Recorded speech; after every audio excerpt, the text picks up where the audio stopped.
Following their preseason finale, the Arizona Cardinals still have yet to name a starting quarterback as Kyler Murray works his way back from a torn ACL. So what direction will the Cards go when it comes to QB? Well, I know somebody who has some thoughts on this, and his name is Jack Stern. He's a columnist, anchor, and associate producer for CBS Sports Radio. Jack joins me now to discuss. Jack, how's it going, man?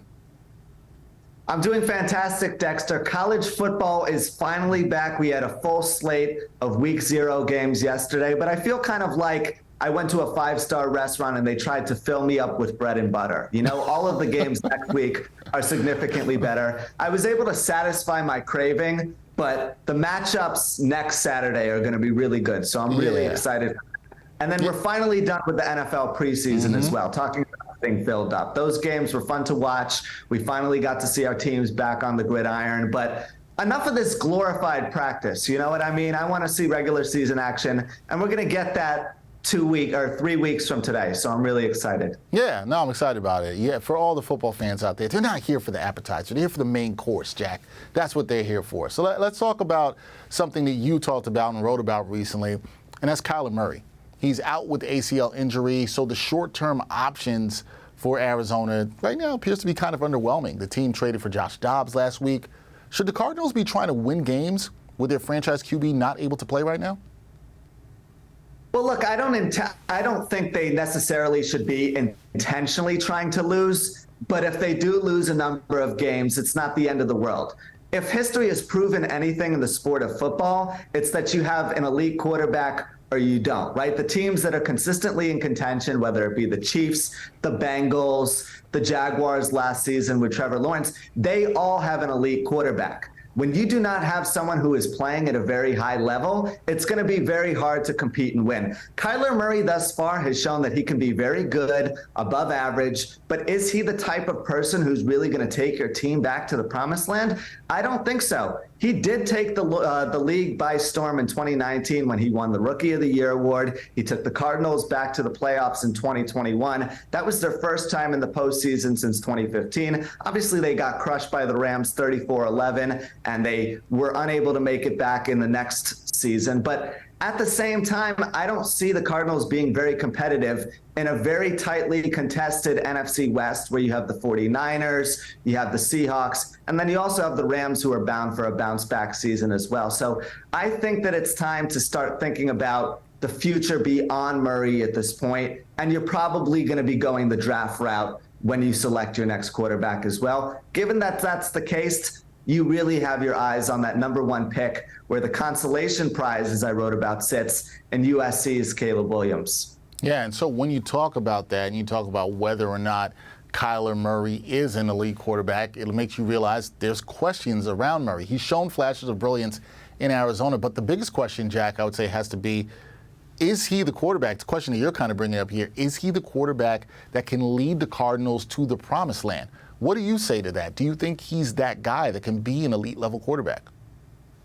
No, I don't think he's that guy. I think after a little bit of a bigger sample size that we've gotten from him, we can safely conclude that he's never going to be great. Now, he was recently paid like an elite quarterback. Remember, he did get a 5-year, $230 million extension from the Cardinals, which pretty much put him in that upper echelon category of quarterbacks, at least financially. But the injuries are starting to pile up. As a smaller quarterback who likes to make plays on the run and has moved around, taken a lot of big hits in the process, you start to wonder how much longer he's going to be able to play in the league. Plus, I think he's kind of reached his ceiling as a passer. You know, he hasn't done as good of a job, at least recently, in terms of reading defenses and making those deeper throws down the field. Does the blame fall partially, at least, on Cliff Kingsbury and his inability to coach in the second half of the season especially? I think so, but I don't necessarily believe that the new regime, led by General Manager Monty Ossenfort and new head coach Jonathan Gannon, is necessarily going to be that patient. Remember, their jobs are on the line, and they're going to want to pick their own guy. Also, the Cardinals are not afraid to move on from a highly drafted quarterback. They did the same exact thing a couple of years ago when they took Murray first overall, and they punted on Josh Rosen, who they took 10th overall and traded up for. So they're not afraid to say, if we don't like this guy, we're going to kick the can down the road and hopefully get our next franchise QB, either in the draft or free agency, which, like I said, I seem to believe that they're going to be leaning toward the draft to try and find him.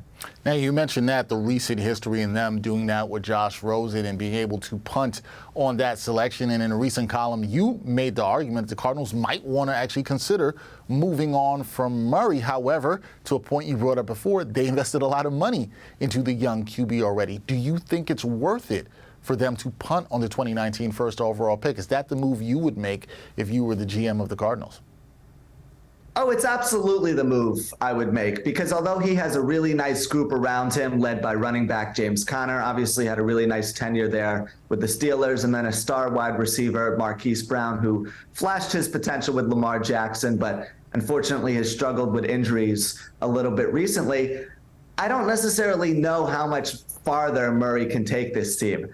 Now, when you look in the college ranks and you see how strong this quarterback class is, not just in terms of what Williams has accomplished at USC, obviously the reigning Heisman Trophy winner in that regard, but you also have someone like Bo Nix, who seems like he could be really good in the NFL. So there's a number of really desirable options. And also I'll also add in the fact that you can get someone on a rookie contract, right? If you're able to get another team to potentially eat Murray's salary, or at least a large chunk of that, you're instantly investing a lot less money in the quarterback position, and you're getting a really optimal level of play, which is going to allow you to build up the squad around him. Remember, Gannon, by origin, is a defensive coordinator. He's going to want to win games on the defensive side of the football. So, he's also going to want a quarterback who's really solid and can allow points to hold up and is not going to turn the ball over.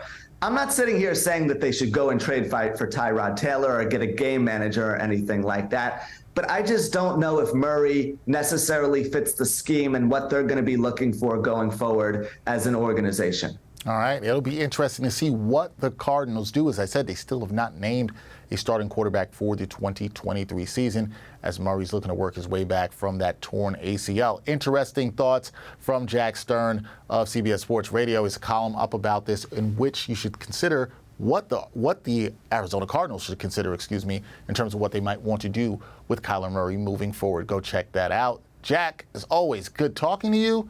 Thank you for the time. Appreciate it. And the real football, the real main course is right around the corner. It's right here. Oh, I can't wait.